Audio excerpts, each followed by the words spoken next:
By prayer and supplication, let your request be made known unto God. Amen? Amen. Palapok sa Panginoon. Let's choose to believe God than to worry. Okay, let's go to our topic today. Praise God na nasanay ako, no, na puro katutubo mangyan. Amen, aking audience.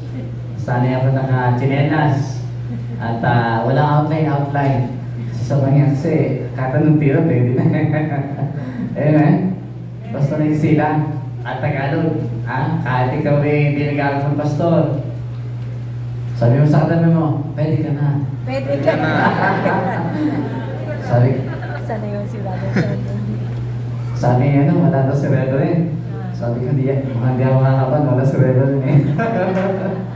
So, praise God. Let's go to our topic today. Our topic is about what God is seeking for.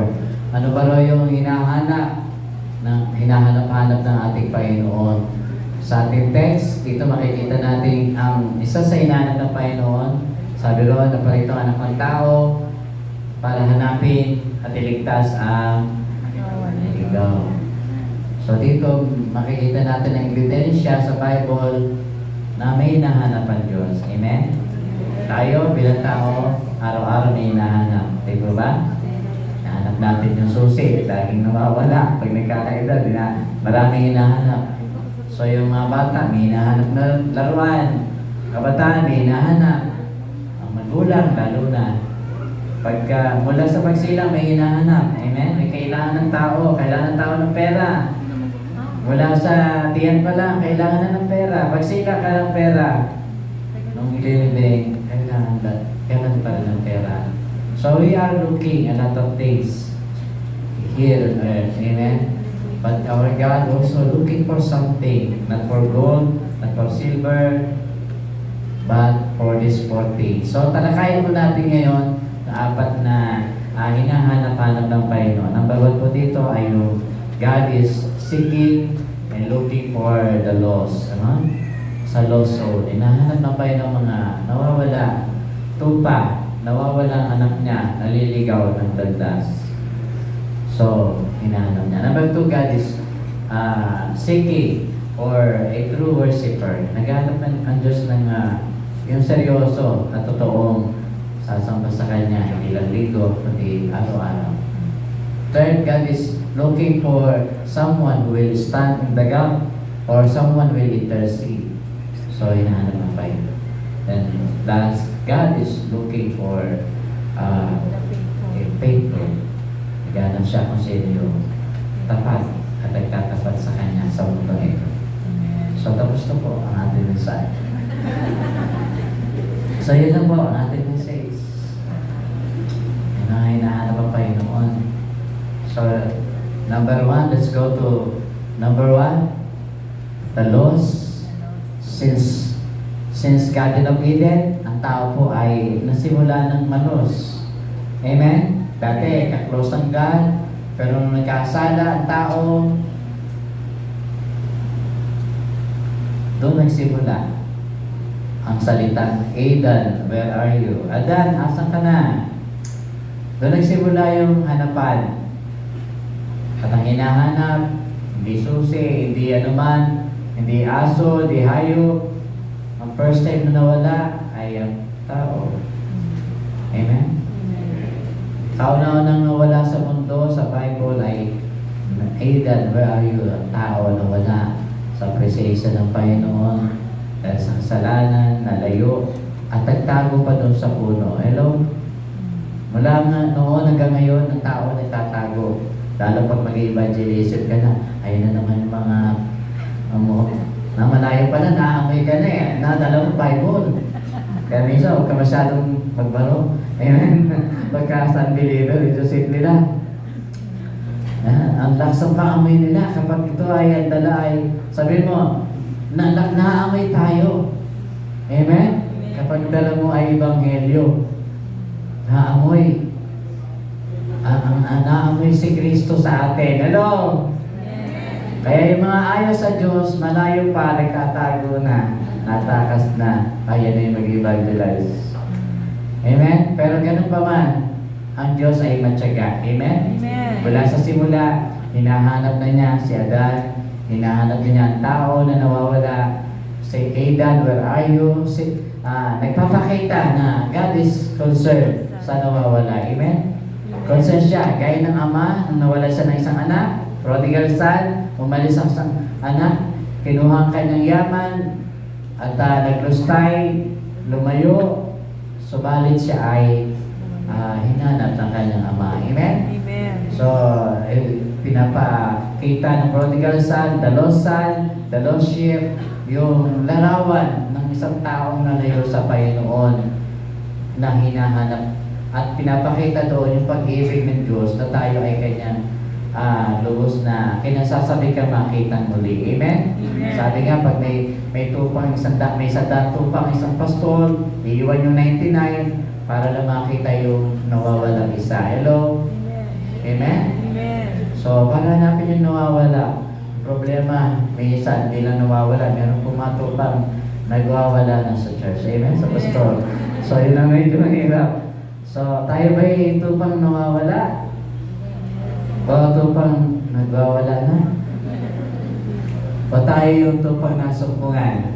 Tayo. At ngayon ginagamit para hanapin yung nawawala. Amen? Amen. Palakpak po sa Panginoon. So, sa mga nasumpungan na ng Panginoon, at dating bulag, dating naliligaw, nasumpungan, tayo ay kasangkapan, maging kasangkapan ng Panginoon, maging partner ng Panginoon to seek and save the lost. Amen? Our greatest job on earth is not only to money making, magtrabaho, kumita, palaki ng pamilya, parami ng anak. Our greatest job is to seek and save the lost. Yung job ng Panginoon ay naging job mo na mula nang ikaw ay maging kapatid ng Panginoon. Mula na ikaw ay naging kaisa na ng Panginoon. Dati kalaban ka ng Diyos, ngayon kaisa mo na siya. Magkapatid na kayo to seek and save the lost. Hello? Amen? Amen. At magsisimula tayo maghanap ng kaluluwa na naliligaw sa ating bahay. Baka may asawa tayong naliligaw pa, may anak tayong naliligaw pa, may apo, may kamag-anak. Let's pray for them na mahatak natin sila sa Panginoon. Amen. Amen po ba? Amen? Huwag tayong dadalo sa Diyos na tayo lang. Laging hamon pamilya. Hello? Amen? Sabi ni Joshua, as for me and my house and my family, we will serve the Lord. We will serve the Lord. We will win soul. Amen? Mag-aakay kami. So tayo ba ay inaakay pa? O tayo nag-aakay na? Taas ang kamay nag-aakay na. Taas ang kamay. Wow. Galing. Palampakan yung nag-aakay na. Taas ang kamay yung inaakay pa. Yan. Pag tayo inaakay pa, naliligaw pa tayo. Hello. Sabi mo sa katabi mo, naliligaw ka pa ba? Naliligaw ko pa ba? Ang ganda kay Jesus ka, hindi ka na naliligaw. Dahil si Jesus, He is the way, He is the truth, He is the life. Amen? Amen. So, manatili tayo sa tawag kay Jesus. So, tayo ay naliligaw o naliligaw na kaluluwa.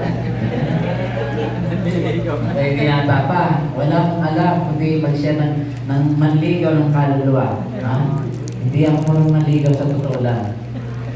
May mga kaklase yung magaganda, pero tapos, naalis yung magulang, akala manliligaw. Pagbalik ng magulang, nakatas yung kamay ng anak nila, dalaga nila na iyak. Nung katagalan sabi ko, dapat pala, pinagsabay ko na. Yung evangelism sa evangelism. So, mahihayin ko natapang lang ako pagka-Bible na. Amen? Sobrang mahihayin. Masahan ba ako sa mga yan? Kaya siguro sa mga yan ako dinala kasi mahihayin. Pero dahil sa Espiritu ng Diyos, dahil sa Word of God, dahil sa pag-ibig ng Diyos, unti-unti tumatapang tayo magsalita sa unahan. Amen? Hindi mo dito sa lansangan ako nasanay mag-share. Sa lansangan, mag-share ng salita ng Diyos. Dahil sa pag-ibig po ng Panginoon. Kaya kung tayo natatakot at duduwag, yung pag-ibig ng Diyos, sabi doon, perfect love, cast away, cast out fear. Kung kagaya ka, ko na matakutin, mahiya, yung pag-ibig ng Diyos ay sapat para lumaya sa iyo ang takot at ibahagi mo yung pag-ibig ng Panginoon. Amen! Amen! Kung mas matapang ka manligaw, dapat mas matapang ka manligaw ng kaluluwa. Amen? Dahil mas mataas ang pag-ibig ng Diyos kaysa pag-ibig lang natin sa iyo target person. Amen? So tayo po ay maging witness. We are commissioned to win the lost. Kasama ng Panginoon, be witness sa tulong at kapangyarihan ng Espiritu Santo.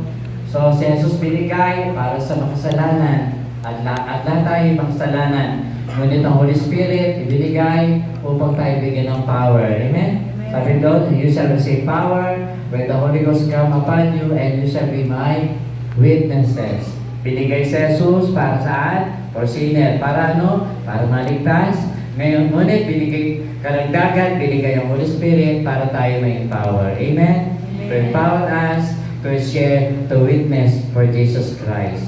Amen? Di po Jehovah's Witness. Amen? Sa Bible ng Jehovah's Witness, Israel. Oh, house of Jacob. Israel. Sila yung witness ni Jehovah sa lumang tipan. The Israelites.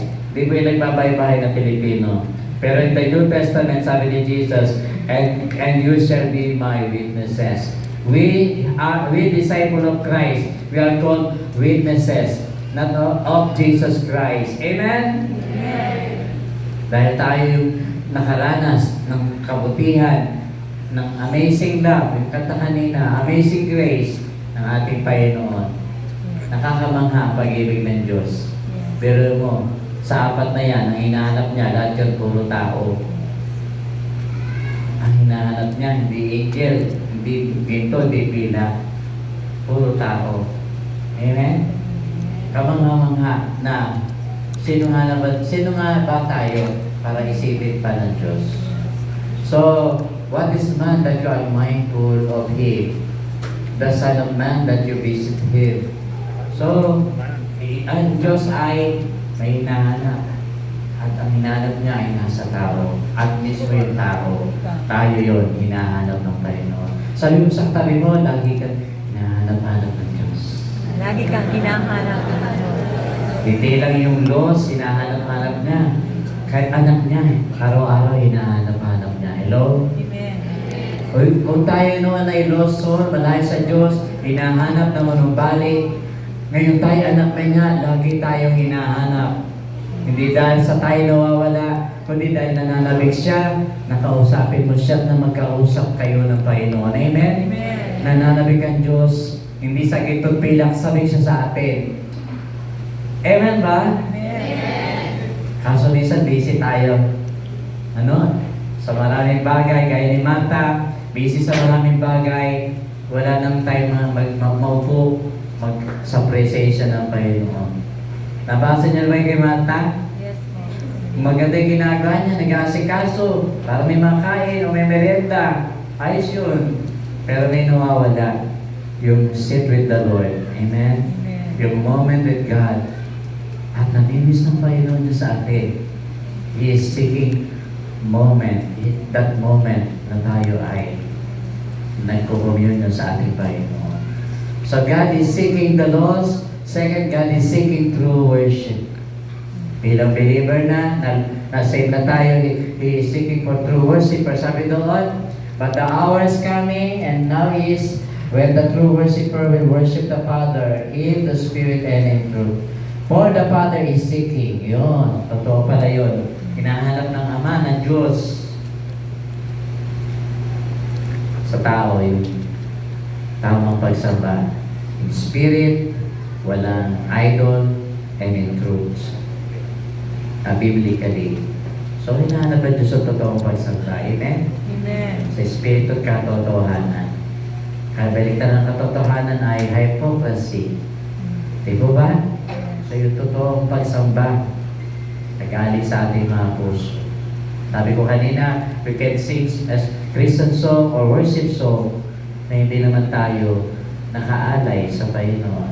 May verse dito na nagsasabi, sabi doon, worship God daily. Hindi lang every Sunday, but every day. Let's worship our God. Amen? Amen. Let's bring the sacrifice of praise. Ang Amen. araw ay hayop ng sacrifice. But now, let's bring the sacrifice of praise. Amen? Amen. Every praise, sabi doon, to our God. Amen? Amen. Palakpak sa Panginoon.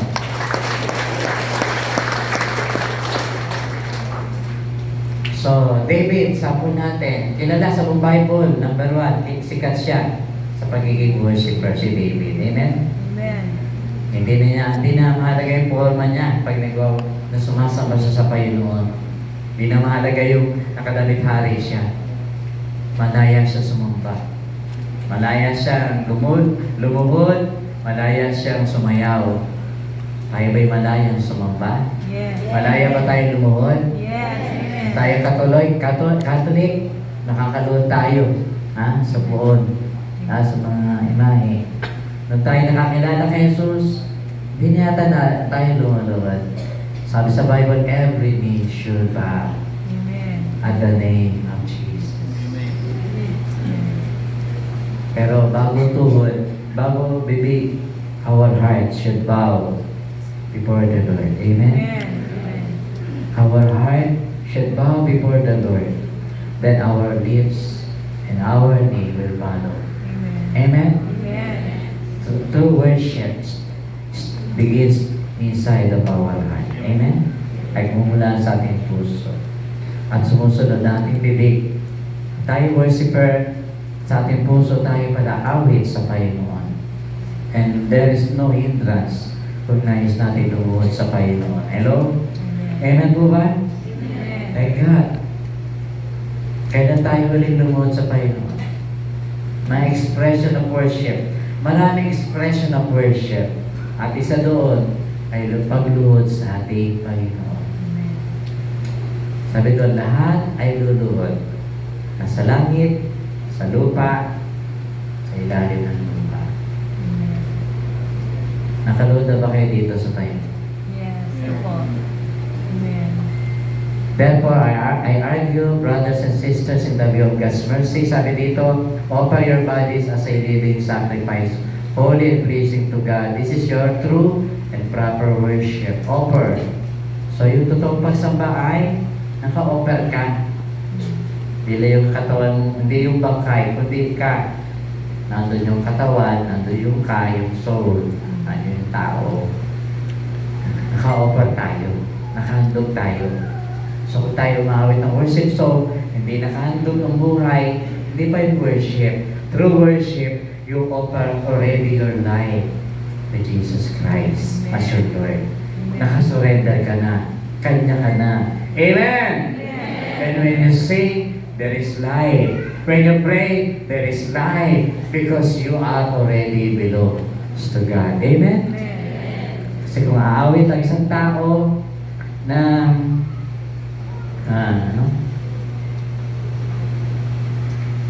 ang Christ worship song, hindi naman siya nakandog sa Lord, it will be nothing. Amen? We must first surrender. Sacrifice. Hindi para mamatay.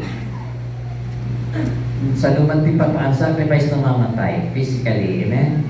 But when we sacrifice our lives to God, doon tayo nabubuhay. Namamatay sila man, nabubuhay si Spirit. Amen? Amen. Palakpak po sa Panginoon. So, pagsusuko, pagtatalaga ng buhay sa Panginoon, ang ugat ng tunay na pagsamba. Pero bago natin talaga sarili natin sa Lord, siya yung nagtalaga ng buhay sa atin. Amen? Siya yung nag-offer ng kanyang body for our salvation. Then we will offer ourselves, not for salvation, but for worship. Hello? Yung katawan niya, binigay niya para sa atin, para sa kaligtasan. Pero yung ating buhay katawan, bibigay natin sa Kanya as a worship. Bilang pasasalamat sa dakilang pag-ibig ng ating Panginoon, we surrender. I surrender all to you, my Lord and Savior, because of your great love. Amen? Amen. We love Him. We worship Him because He first who loved us. Thank God. We surrender our life to Him because He is the first who gave His life for us. Di ba?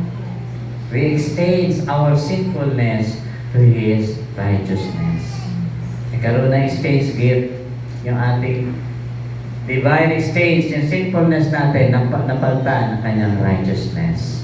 So we worship God. Amen?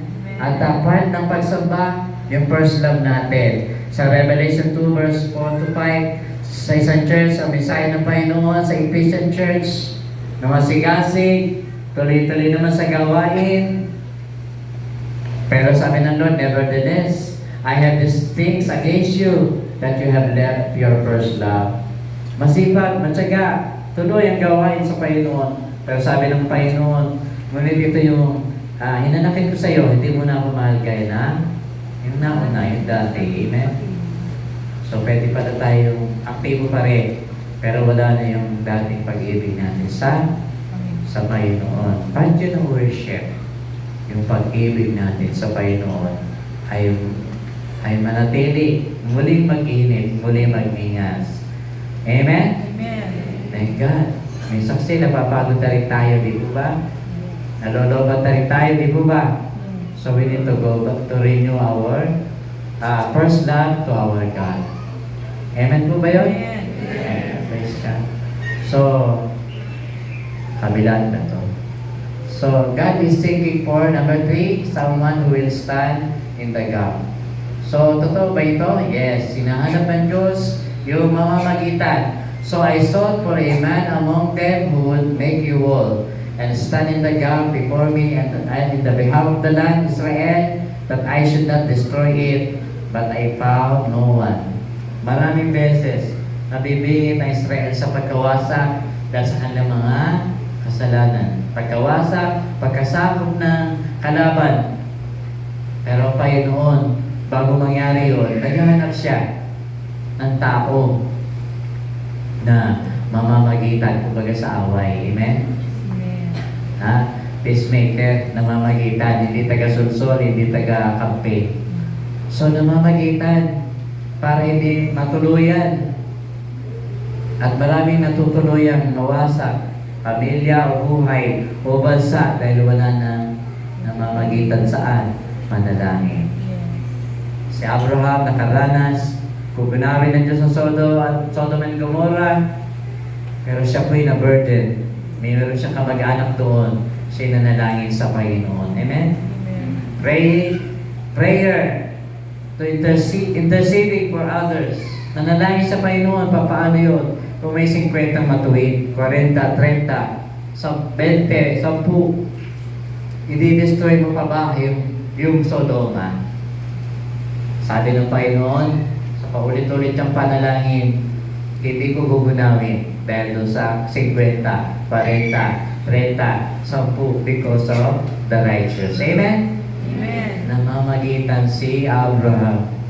At ang problema, natuluyan kasi wala naman yung 10. Pero, yung 10, yung ilan doon, iniligtas pa rin naman ng angel of the Lord. Amen? Sila Lord. Amen? Amen. So, mahalaga yun. May namamagitan. May nagpe-pray, may nag-intercede. Hindi lang tayo nagpe-pray, nag-intercede, namamagitan sa iba. Hindi lang yung need natin. Let's pray also sa need ng iba. Di po ba? So, napaka-dangerous. Kapag ka malakas ang bagyo, na walang haharang gaya ng Sierra Madre. Amen? Amen. Nung last year, may bagyong super typhoon. So, takot na tayo sa bagyo, no? Gana yung bagyo doon sa Bisaya. Ano ba yun? Anong bagyo yun? Yolanda. Tuwing may bagyong sinasabi super typhoon, ano na tayo? Nagluluhuro na, nagpe-pray na. Amen? Na-alerto na tayo. So, ang panalangin o pamamagitan parang Sierra Madre, parang malaking bundok. Amen? Na bumabasag sa mga malalakas na bagyo. Amen? Amen. Amen? Prayer. Sabi doon, the prayer of the righteous avails much. So, very mahalaga ang ating pananalangin. Amen? We can, sabi doon, a prayerful man is a powerful man. A prayerful Christian is a powerful Christian. Amen? So, sabi dito, sa 1 Peter 4:7, the end of all things is near, therefore be alert and be sober in mind. So, so that you may pray. No?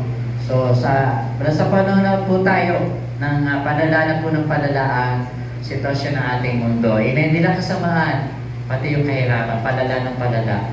So dito po tayo po ay maging alerto daw sa pananalangin. Amen? Pag-intercede.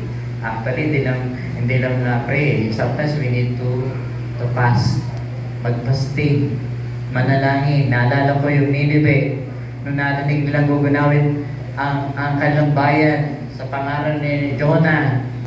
Ang hari ko'y nag-declare na mag-ayuno sila. Amen? Amen. Pati mga hayop, nag-ayuno sila lahat.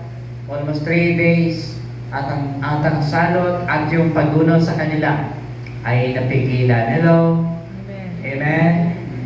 Amen. There is power in unity, in praying together. Yung casualty, whether sa personal mong buhay o sa family o sa bayan, kapag nakakita ang Diyos ng mga taong seryoso na manalangin sa kapakanan ng nakararami, ang Panginoon ay mula sa langit ay tumutugon. Yes. Kaya doon sa 2 Chronicles 7:14, if my people, hello, called by my name, shall humble themselves, di ba?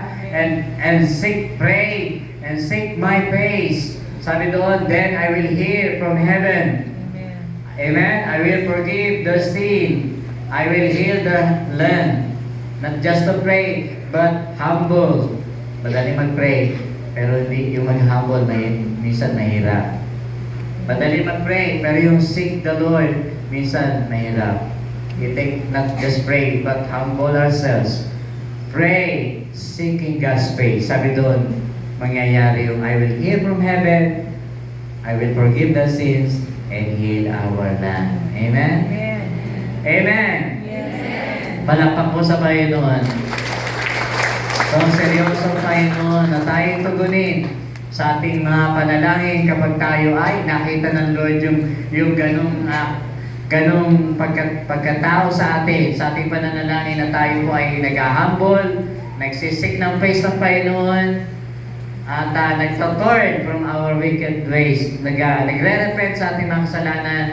Yun po very powerful, very effective upang ang Diyos ay tumugon sa ating personal mga panalangin o pamilya o pambansaman. Ang yon ay nagbubukas, amen, ang trono ng pintuan ng kalangitan ng Panginoon. Amen? Amen. Amen.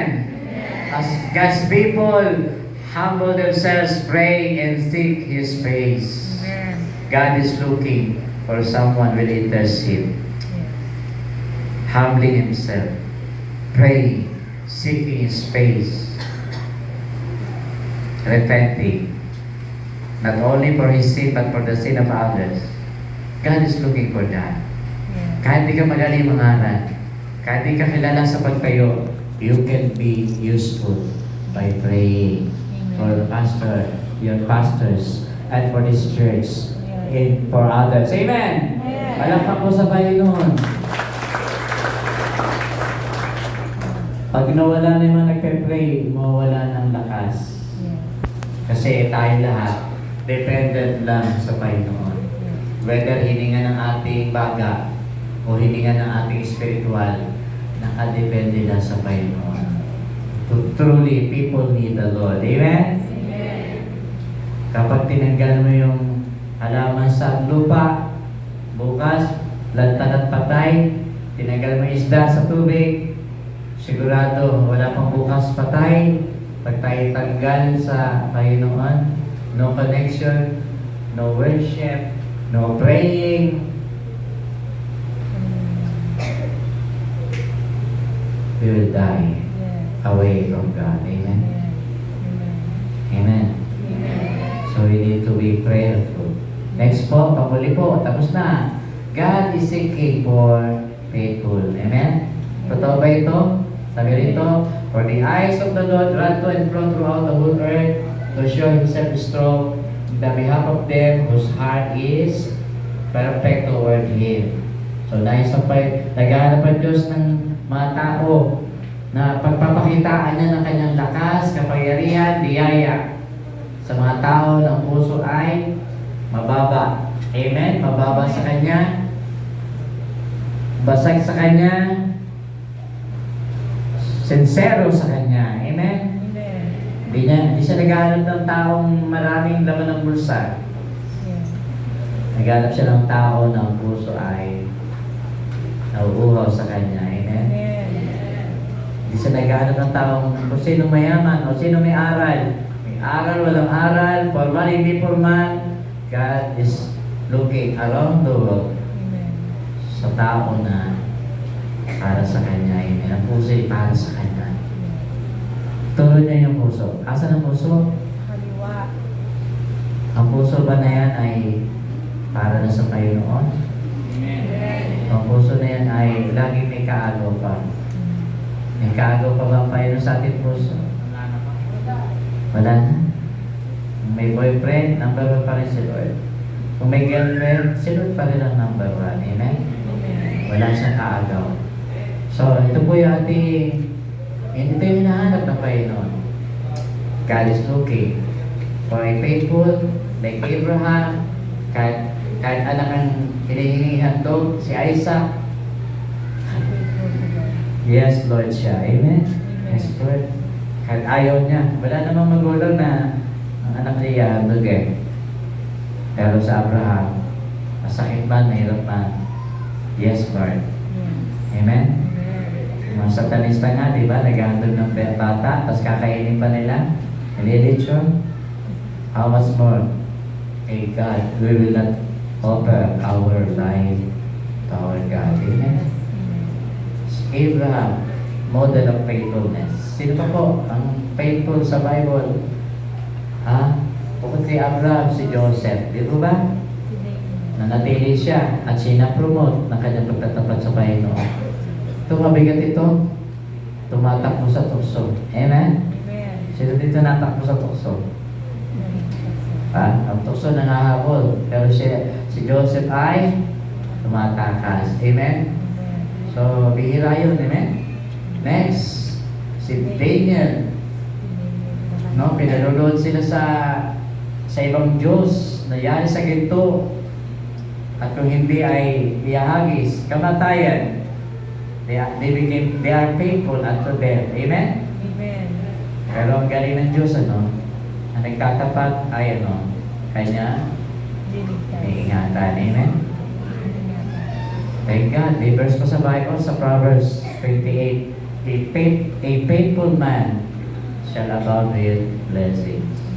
Pero sometimes hindi blessings na material. Sometimes ang faithful ay mawawala ng ulo. Hello? Amen? Next po. Sino ba faithful? Si Job. Sa kanyang pagtatapat sa Lord. Siya po ay hinamon na inisatala sa Diyos. Kung totoong tapat si Job. Amen? So nalagas lahat ang kanyang property, mga ari-arian, pati mga anak yata. Ang natira lang yung asawa, no? Okay. So, pati health niya nawala. Nawala ang kanyang health. Pero sa gitna noon, bagaman halos na magreklamo na siya sa Panginoon, hindi siya nag-backslide. Hello? Hindi niya tinakwil ang God. Amen. Napatayin siya, pero nanatili siya sa Panginoon. Di po ba? So, sino pa po? Si Paul, hanggang kulungan, nagpapatuloy, mangaral, maglingkod sa Panginoon, hanggang sa kahirapan, at hanggang sa kanyang kamatayan. Tayo po kaya, hanggang kailan tayo papatuloy maglilingkod sa Panginoon? Tayo po kaya, kahit tapat sa Panginoon, o ang Diyos lang ang lagi tapat? Gusto rin ng Panginoon, hindi lang siya tapat, na tayo matutuloy magtapat sa nagtatapat sa Kanya. Amen? Sapagkat ang pagtatapat ay kalugod-lugod at umaani ng mga biyaya na ating Panginoon. Sige po, tayo po ay yung Martyr Church. So God is seeking for the lost, the worshiper, intercession, passion for others, at ang Diyos ay naghahanap sa mga magtatapat sa Kanya. Amen? Thank you, Lord. Hawig tayo sa Panginoon. Thank you, Jesus.